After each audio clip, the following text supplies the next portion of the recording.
Assalamualaikum warahmatullahi wabarakatuh. Ikhwan akhwat fillah rahimakumullah. Ada satu pesan dari Rasulullah SAW ketika seorang sahabat bernama Uqbah bin Amir, ya. Uqbah bin Amir ini bertanya pada Rasulullah, "Ya Rasulullah, man najat?" Jadi man najah artinya apakah keselamatan itu?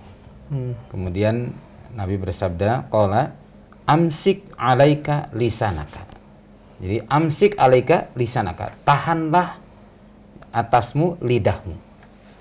Jadi salah satu di antara jalan keselamatan adalah menahan lidah. Jadi tidak gampang memberikan vonis, tidak gampang memberikan celaan, tidak gampang memberikan tuduhan, ya. Ini akan memang berbahaya. Ya, maka Nabi bersabda, kalau ingin selamat, ingin bahagia, pertama adalah amsik alaika lisanaka.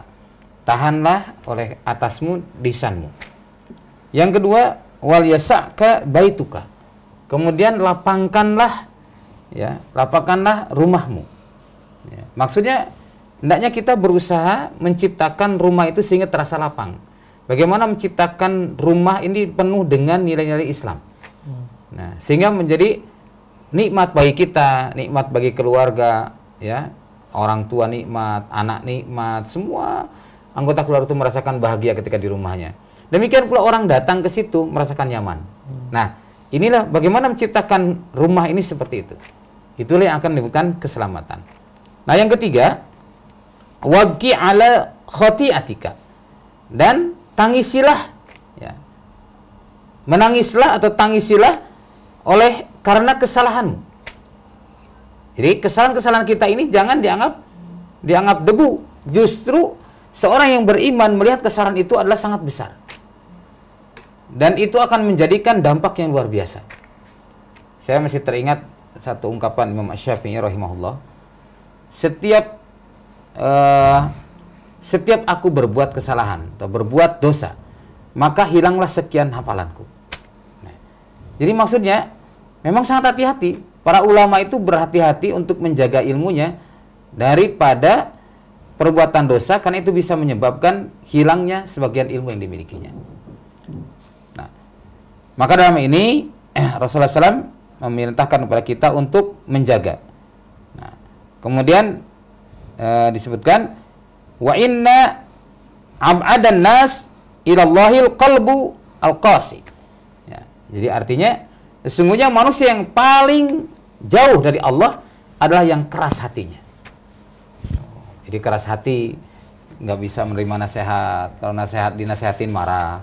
Jadi kalau dia mengkritik orang lain, pedes gitu ya. Harus diterima. Kalau harus diterima, dipaksakan. Kalau nggak diterima, marah lagi. Tapi kalau dia dinasehatin, egonya tinggi, arogansinya tinggi, nggak mau, malah marah. Nah, ini sering kita temukan di lapangan seperti itu. Ya, Masya Allah. Nah, ini orang seperti ini akan sulit mendapatkan kebahagiaan. Kenapa? Karena dia tidak bisa menghormati orang lain. Dia hanya bisa menilai dirinya sendiri sebagai satu orang yang baik dan meremehkan orang lain. Nah, makanya Rasulullah SAW bersabda, dalam hal ini hadisnya diriwayatkan oleh Tirmizi, Ahmad dan lain-lain dengan derajat yang sahih, ya, bahwasanya 3 hal yang bisa menyebabkan manusia itu bahagia. Sini. Pertama adalah amsik alaika lisanaka, menahan lisan. Yang kedua, wal yasa'ka baituka, melapangkan rumah, ya. Artinya membuat rumah itu penuh dengan kelapangan. Dan wabki ala khati'atika, dan menangis atas kesalahan atau atas dosa yang telah kita lakukan. Nah, inilah menjadikan resep kita. Kalau di riwayat lain, di hadis Bukhari Muslim, beliau sabdakan kebahagiaan itu dengan 3 lagi. Pertama adalah mencintai Allah dan Rasul di atas segalanya. Yang kedua, mencintai seseorang hanya karena Allah. Dan yang ketiga, takutnya dia berbuat dosa, seperti takutnya dia dilemparkan pada api yang sedang menyala-nyala. Nah, ini adalah merupakan tuntunan kita dari Rasulullah SAW untuk kita jaga dengan baik agar kita mendapatkan kebahagiaan dunia dan akhirat. Demikian. Baik, alhamdulillah, terima kasih jazakallahu khairan Ustaz atas kajiannya, dan kita akan lanjutkan ke diskusi Bagi Honaut, sekali lagi bagi Honaut yang ingin bertanya terkait dengan pemaparan Ustadz barusan, bisa kirimkan lewat pesan singkat di 08 111999720 atau lewat telepon di 0218451512. Baik Ustadz, kami bacakan SMS pertama dari hamba Allah tidak menyebutkan nama. Assalamualaikum Pak Ustadz. Waalaikumsalam warahmatullahi wabarakatuh. Saya ingin bertanya, berdosakah ketika kita mencurigai seorang istri, padahal istri kita tidak berbuat seperti yang kita curigai? Mohon penjelasannya. Ya. Bismillahirrahmanirrahim. Mencurigai itu adalah dugaan. Ya. Tapi kadang-kadang mencurigai itu dugaan sudah mendekati tuduhan. Nah, maka tentu dalam hal ini hendaknya kita mewaspadai. Jangan sampai kita jatuh kepada dosa besar. Nah, untuk hal itu tentu akan lebih baik disampaikannya dengan cara-cara yang baik, penuh dengan kasih sayang. Komunikasikan dengan istri. Misalkan gini, kok begitu kelihatan di satu tempat gitu ya, atau di tengah perjalanan, istri kelihatan ketemu dengan seorang laki-laki, lantas kelihatan akrab banget. Tuh.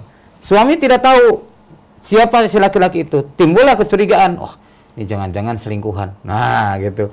Timbullah curiga, ya, letter C dalam dirinya, ya, cemburu yang berlebihan, akhirnya menimbulkan kecurigaan. Dari kecurigaan bisa menjadikan tuduhan. Nah, untuk hal ini maka perlu klarifikasi. Jadi tanyakan langsung kepada yang bersangkutan, apa gitu, siapa dia itu. Misalkan, kalau bukan misalkan, oh itu ternyata, oh itu teman lama, teman sekolah yang sudah sekian puluh tahun tidak bertemu, kaget juga bertemu gitu. Nah, tapi kok akrab bener gitu, misalkan. Iya, karena memang akrab sih, dari dulunya juga akrab. Nah, kalau misalkan suaminya melihat hal-hal yang tidak wajar, ya, menyalahi syariat, diingatkan, benar itu temanmu, tapi kamu sudah punya suami. Dan kamu sudah dewasa. Dulu selagi kecil mungkin bisa seperti itu. Tapi sekarang tidak boleh lagi. Ada syariat-syariat yang tidak boleh dilanggar. Maka tetaplah kamu harus menjaga diri dalam bergaul dengan siapapun, termasuk dengan teman dekatmu dulu.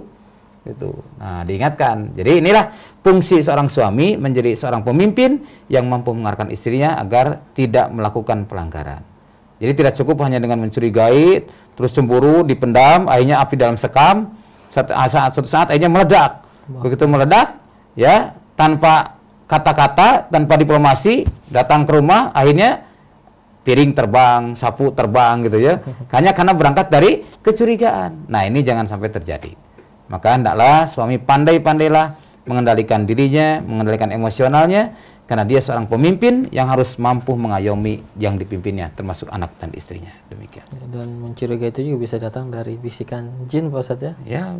Ya, dan yang jelas bisa dari setan, bisa juga emang merupakan kecemburuan, dan harus kecemburuan itu harus. Kalau tidak cemburu malah bahaya. Bahaya, ya. Ya, bisa jadi dayus. Dayus itu kan tidak ada kecemburuan, tidak ada rasa tersinggung ketika pelanggaran terjadi di tengah-tengah keluarganya. Gitu. Jadi ada batasan-batasannya juga. Yeah. Baik, kita ke SMS berikutnya dari Ummu Arif. Assalamualaikum Pak Ustadz. Waalaikumsalam warahmatullahi. Lalu apa yang harus kita lakukan jika melihat seorang wanita dan pria berzina? Apakah cukup kita tegur atau bagaimana? Ya, kalau kita melihat seperti itu, maka kita kalau mau berzina, tadi itu memberitahukan kepada yang lain sebagai saksi. Nah, kecuali kalau misalkan tidak sampai tindakan, atau artinya belum sampai tindakan perzinahan dan hubungan kelamin. Kalau misalkan masih khalwat sebatas pacaran misalkan ya maka itu diingatkan ya, bahwa itu adalah perbuatan yang dosa, dan itu termasuk sudah mendekati perbuatan zina. Ya, kalau sudah berbuat zina kan tidak boleh menuduh, maka harus mendatangkan 4 orang saksi. Jadi wah, ini adalah sedang berzina, ambil yang lain. Tuh, biar saksikan sama-sama. Maka bisa jadi dengan 4 orang saksi itu, berarti 5 orang dengan dia. Nah, berarti bisa jatuh hukuman rajam atau jilid kepada yang bersangkutan. Asal jangan gitu. Sengaja nggak dari awal dicegah gitu saja. Ditunggu disengaja buat ketangkep basah. Oh gitu. Iya. Justru kalau kita melihat sudah ada celah-celah akan terjadi, segera dicegah. Jangan dibiarkan. Nah, jangan dibiarkan. Nah, biar nanti tangkap basah sudah terjadi. Nah, ya, jadi antisipasi itu lebih baik. Ya. Baik. Kemudian ini SMS dari hamba Allah di Bekasi. Assalamualaikum warahmatullahi wabarakatuh. Waalaikumsalam warahmatullahi wabarakatuh. Pak Ustadz, adakah doa memohon kepada Allah agar anak keturunan kita dijauhkan dari fitnah dunia dan selalu ada dalam lindungan Allah? Mohon penjelasan. Kalau saya bacakan doa yang panjang tentu mungkin akan susah dihafalnya. Doa yang pendek aja yang biasa dilakukan oleh kita. Doa pertama, doa sapu jagat. Rabbana atina fid dunya hasanah wa fil akhirati hasanah wa qina azabannar. Terus doa untuk kebaikan keluarga. Rabbana hablana min azwajina wa dzurriyyatina qurrata a'yun waj'alna lil muttaqina imama. Itu terdapat di dalam Al-Qur'an surah Al-Furqan ya, ayat ke-74. Ya, tentang doa itu. Doa untuk kebaikan keluarga agar keluarga itu dalam keadaan kebaikan.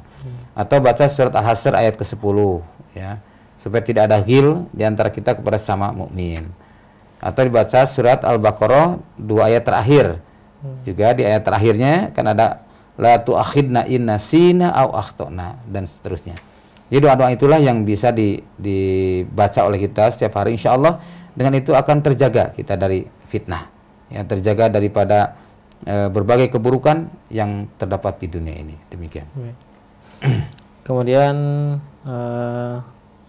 ini dari Abu Ridho. Assalamualaikum Pak Ustadz. Waalaikumsalam warahmatullahi. Jika dekat rumah kita ada anak yang pacaran hanya berdua di dalam rumah dengan pintu ditutup, ibunya kerja, bapaknya tidak tahu di mana, apakah kita tidak boleh menegur karena tidak melihat mereka berzina secara langsung? Dengan berkumpulnya berdua berkhalwat saja itu sudah dilarang, maka tetap harus ditegur. Ya, harus ditegur. Kalau kita misalkan tahu seperti itu, oh di rumah ini tidak ada orang lain kecuali dia yang bukan mahram, maka sudah selayaknya kita nahi mungkar supaya tidak terjadi sesuatu. Ya, jadi walaupun misalkan mereka tidak berbuat apa-apa dalam hanya ngobrol-ngobrol, tetap dosa. Tidak boleh berkhalwat berdua itu dilarang oleh Allah dan Rasulnya. Ketiganya setan. Ya, karena ketiganya setan. Apalagi kalau sampai terjadi sesuatu. Nah, maka untuk terjadi kan mengantisipasi atau mencegah itu lebih baik daripada mengobati. Nah, maka dalam ini hendaknya ketika melihat demikian, kalau misalkan kita tidak berani, ya kita sampaikan pada yang berwenang. Siapa yang berwenang? Ya, jadi artinya dalam ini untuk menjaga keselamatan kita bersama. Karena kalau misalkan terjadi sesuatu, ya kita seolah tidak peduli, maka kita dapat azab dari Allah. Ya, karena kita tidak mengingatkannya. Nah, kalau terus kemudian yang kedua, itu fitnah bisa menjadikan juga penyebab datangnya azab Allah kepada kita semua. Dalam Al-Quran dikatakan di surat Al-Anfal ayat ke-26 itu kan, A'udzubillahi minasyaitonirrajim. Wattaqu fitnatal la tusibannallazina zalamu minkum khassah. Ya. Jadi hendaklah takut orang-orang yang mana Allah apabila memberikan siksaan, ya, karena fitnah tadi tidak akan dikhususkan kepada orang yang berbuat dosa saja, tapi akan seluruhnya. Wa'lamu annallaha syadidul iqab. Dan ketahuilah bahwa sungguhnya siksa Allah itu sangat keras. Artinya di sini perlunya ada sikap amar ma'ruf nahi mungkar. Nah, makanya mar'a minkum mungkaran falyughayyir biyadi. Barang siapa yang melihat kemungkaran, maka dia harus merubah dengan tangannya. Fa illam yastati' fa bi lisanihi. Apabila tidak mampu dengan tangannya, maka dengan lisannya. Kalau tak mampu dengan lisannya, fa bi qalbihi, maka dengan hatinya. Wa zalika anful iman, yang demikian adalah selemah-lemahnya iman. Bagaimana dengan hati itu? Dengan hati itu tidak setuju. Tapi sebenarnya kita mampu berkata, maka lakukan. Kecuali ini saya dalam keadaan sakit, ya, boro-boro untuk bangun, untuk mengingatkan, bangun aja susah. Nah, itu berarti dengan hati kita sudah tahu hatinya menjadi. Tapi kalau kita masih mampu bicara. Bila tidak mampu melakukannya bicara langsung, sampaikan pada orang yang berwenang atau yang mampu memberikan nasihat. Nah, inilah jadi artinya dalam ini perlu adanya kerjasama dalam menciptakan lingkungan ditegakkan dengan amar ma'ruf nahi mungkar agar terhindar dari azab Allah SWT. Jadi jangan sampai hanya karena kelalaian kita, karena kita tidak peduli dengan hal itu, maka kita masuk dalam kategori dayus. Dayus adalah kita tidak kita membiarkan, artinya tidak peduli, tidak memberikan nahi mungkar terhadap kemaksiatan yang terjadi di tengah-tengah keluarga kita. Inilah sifat dayus jangan sampai terjadi pada kita semua. Demikian. Ya, dan amar ma'ruf nahi mungkar ini bukan cuma tugas ustadz dan para alim Ustaz ya. Tugas kita semua tentunya. Ya, tugas kita semua sesuai dengan kemampuannya masing-masing. Ada di antara kadang-kadang dia ustadz ilmunya banyak tapi tidak berani. Ada. Tapi orang yang malah ilmunya sedikit malah berani, ada juga yang begitu. Ya. Baik. Kemudian kita ke SMS ini kembali dari hamba Allah. Assalamualaikum Pak Ustadz. Waalaikumsalam warahmatullahi wabarakatuh. Apakah orang yang telah melakukan sumpah 4 kali dan li'an tadi, apakah tetap sebagai suami istri? Nah, itu sudah disebutkan dalam hal ini. Setelah melakukan li'an jelas dia tidak boleh lagi, bukan lagi suami istri, dia harus pisah. Ya, harus pisah dan karena sudah terjadi tuduhan seperti itu. Makanya tidak boleh lagi bergaul selama-lamanya kalau sudah terjadi li'an. Maka inilah yang harus dijaga betul, jangan sampai terjadi li'an ya.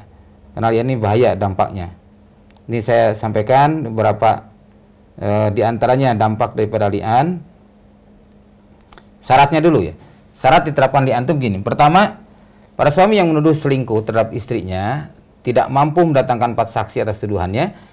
Allah SWT menyatakan dalam Al-Quran di surat An-Nur ayat ke-6, dan orang-orang yang menuduh istrinya berzina padahal mereka tidak ada mempunyai saksi selain dari mereka sendiri, artinya selain dia sendiri yang menyaksikan, tidak punya orang lain ya, mereka, maka persaksian itu ialah 4 kali bersumpah dengan nama Allah. Sesungguhnya dia termasuk orang-orang yang benar. Nah, bahwa benar nggak seperti itu. Kemudian wanita yang tertuduh bukan dikenai sebagai pezina dan mengingkari tuduhan zina ya. Kemudian wanita yang tertuduh adalah istri penuduh yang dinikahi dengan pernikahan syar'i, baik telah digauli ataupun belum. Nah, kemudian tuduhannya berupa zina atau menolak anak yang dilahirkan wanita tersebut sebagai anaknya, ya, atau mengingkari kehamilannya, sama statusnya. Li'an terjadi dari suami istri yang balik dan berakal atau mukallaf karena sebuah persaksian tidak bisa diterima dari yang tidak mukallaf, dimulai dari pihak suami. Dan jumlah persaksiannya 4 kali, ya, 4 kali sumpah tadi. Yang kelimanya pernyataan li'an. Ini dilakukan di hadapan hakim. Jadi tidak sembarangan, tidak di rumah. Yaudah saya bersumpah, tidak begitu. Ada hakim, ya, dan wakil dari kedua belah pihak. Nabi SAW memerintahkan Hilal bin Umayyah, seorang sahabat, menghadirkan istrinya dan melakukan mula'anah di hadapan beliau Rasulullah SAW. Nah, kemudian proses pelaksanaan li'an. Ya, jadi dapat disimpulkan dari nas Al-Quran dan hadis Nabi demikian. Ya, pertama adalah pelaksanaan mula'anah disunahkan di hadapan halayak yang menyaksikan. Jadi bukan hanya hakim, tapi juga ada orang-orang lain yang bisa menjadi saksi. Nah, kemudian kedua pasangan suami istri berdiri ketika mula'anah agar dapat disaksikan orang banyak. Di dalam yang lain misalkan duduk di pengadilan tuh, dia berdiri. Dia menyatakan, saya bersaksi dengan nama Allah, sungguh saya jujur dalam semua tuduhan zina yang saya arahkan kepada istri saya ini. Seandainya li'an karena mengingkari anak yang dilahirkan, maka qadhi atau hakim memerintahkan untuk menyatakan demikian. Saya bersaksi dengan nama Allah bahwa wanita ini telah berzina dan anak ini bukan anak saya. Masya Allah ya, sampai seperti itu. Nah, kemudian para ulama berpendapat membolehkan li'an dengan selain bahasa Arab. Jadi kalau misalkan kita tidak bisa dengan berbahasa Arab, boleh dengan bahasa kita yang bisa dimengerti. Nah, kemudian ucapan di atas diucapkan suami sebanyak 4 kali. Nah, hakim memerintahkan suami tersebut meletakkan tangannya di mulutnya. Nah, kemudian menyatakan, bertakwalah kepada Allah SWT, ya, dan menasihatinya dengan menyebut azab akhirat lebih mengerikan dari azab dunia dan sejenisnya. Nah, jadi artinya dia menasihati di mulutnya jangan sampai sembarangan gitu ya. Masya Allah, diingatkan demikian. Bila suami menarik li'annya, maka ia dihukum dengan hukuman al-qazib, penuduh zina. Maka dipukul atau didera dengan 80 kali jilid. Kalau dia mencabut li'annya. Nah, misalkan, oh iya, sebenarnya saya tuh enggak menuduh suami, istri saya sebenarnya enggak berzina, tapi sudah diucapkan kan, sudah terjadi li'an tadi, maka dia harus dilakukan hukuman. Tetap suami istri setelah itu. Nah, apabila tetap bersikukuh, maka ia mengucapkan yang kelima. Jadi dia berbicara demikian. wala la'natillah in kuntu minal kazibin. Semoga laknat Allah menimpaku apabila aku termasuk orang yang berdusta. Tuh. Maka dengan ini ia terbebas dari jerat hukum, ya. Artinya tidak diberikan hukuman dera. Kemudian hakim menyatakan kepada sang wanita, pilihlah, kamu mengingkari atau kamu dihukum dengan hukuman pezina. Ya. Apabila ia tidak mengingkari, maka dihukum dengan hukuman pezina, rajam. Jadi kalau misalkan si istri itu tidak mengingkari, tidak menyatakan lagi li'an 4 kali sumpah tadi, ya, maka si istri dihukumi dengan pezina atas tuduhan suaminya tadi. Tuh. Bila bersikuku pada mula'anah, maka ia berkata demikian, ya. Saya bersaksi dengan nama Allah bahwa ia atau suami saya ini bohong. Itu dikatakan 4 kali. Saya bersaksi dengan nama Allah bahwa suami ini bohong. Nah, sampai 4 kali. Nah, kemudian hakim memintanya berhenti untuk memberikan nasihat dan memberitahukan bahwa ini dapat menyebabkan kemurkaan Allah SWT kepadanya. Maka apabila ia menarik persaksiannya tadi, mengakui telah berzina, maka dihukumlah dengan hukuman pezina. Tuh. Bila tetap melanjutkan pengingkaran, maka diperintahkan untuk menyatakan demikian. Semoga kemurkaan Allah menimpa saya bila ia termasuk orang yang jujur. Maksudnya bila suami itu termasuk orang yang jujur, maka semoga Allah melaknat saya. Kemudian ia pun terbebas dari tuntutan hukum dan mula'anah telah terlaksana. Dengan demikian, semua konsekuensi akibat mulai berlaku pada sepasang suami istri ini. Nah, apa konsekuensi li'an ini? Nah, ini yang harus diketahui sesuai dengan pertanyaan tadi. Ya. Pertama, keduanya terbebas dari jeratan hukum. Baik hukuman sebagai penuduh zina, hadul qazif, ya. Kemudian atau hukuman zina berdasarkan firman Allah SWT dalam surat An-Nur ayat 6 dan 9. Wanita tersebut tidak boleh dituduh berzina untuk yang kedua kali dan tidak boleh dikatakan ia telah berzina setelah proses mul'anah. Nah, karena sudah dua-duanya kan sudah bersaksi itu. Nah, dengan demikian juga anaknya tidak boleh disebut anak zina. Paham? Iya, paham. Kedua pasangan suami istri harus dipisah.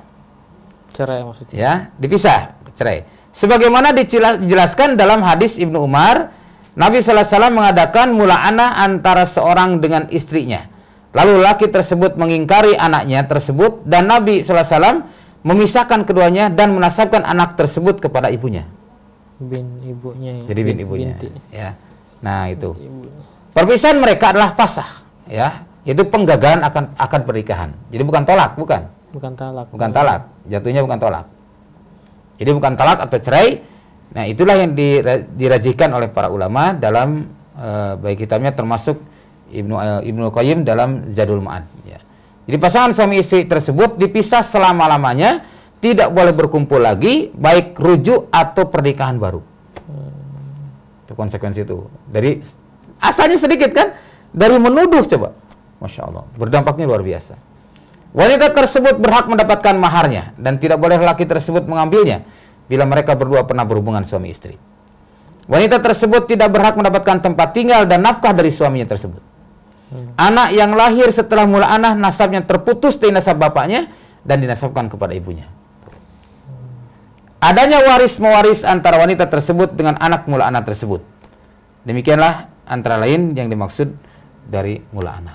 Demikian. Ya, jadi cukup membuat kacau juga Pak Ustadz ya. Ya iya, keluarganya jadi besar masalahnya, bukan hanya sederhana. Wah, tuduh selesai, enggak begitu. Luar biasa ternyata. Ini dampak. Baik. Semoga menjadi pencerahan untuk kita yang tadi mendengarkan jawaban dari Ustadz, dan insya Allah kita masih akan melanjutkan sesi tanya jawab kita di sore hari ini. Kami akan kembali untuk melanjutkan diskusi. Silakan bagi hon-hon yang ingin bertanya, masih ada kesempatan insya Allah, kirimkan lewat pesan singkat di 08111 9999720 atau lewat telepon di 0218451512. Kami masih akan kembali setelah jeda yang satu ini.